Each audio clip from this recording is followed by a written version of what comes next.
Abel n'a pas commencé avec un avantage sur Caïn. Il n'avait aucun handicap mis par Dieu sur Caïn. Je pense qu'il est probable qu'Abel fût moins considéré que Caïn parmi les hommes.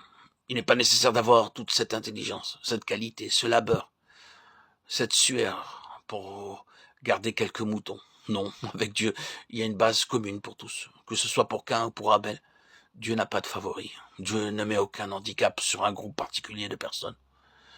Abel, concernant le fait ultime, dans toute son application, était aussi handicapé que Caïn. La porte était close. La mort avait passé sur tous les hommes, Abel inclus. Ne soyez pas sentimental au sujet d'Abel.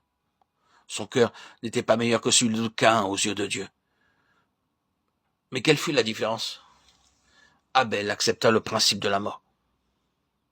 Il s'abandonnait au grand fait, et il est venu à Dieu, non pas avec tout ce qu'il était, mais dans un substitut et un représentant, une autre vie, dont la sienne, simple, mais absolue. Considérez les deux offrandes, celle de Caïn, un beau fruit, le produit mûr de sa meilleure énergie d'intelligence, de cœur et de volonté. Son fruit était sans aucun doute très beau à regarder. Abel avait un agneau mort, une chose sans défense, faible, impuissante, insensée, petite, jeune, un agneau non formé, mort. Une chose pourrait-elle représenter plus le néant qu'un agneau mort? Mais Abel est passé au travers. Dieu a ouvert à Abel la porte fermée alors qu'il la regardait fermée pour Caïn. Oh, je dis que c'est le principe de la croix en son temps.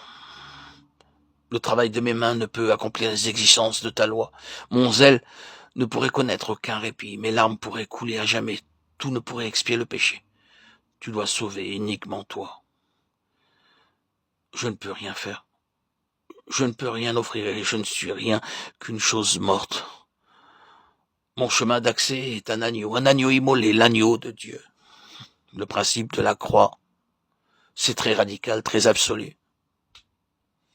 Et ceci, du côté d'Abel, fut le commencement d'une autre longue histoire conduisant directement jusqu'à l'agneau de Dieu, Christ.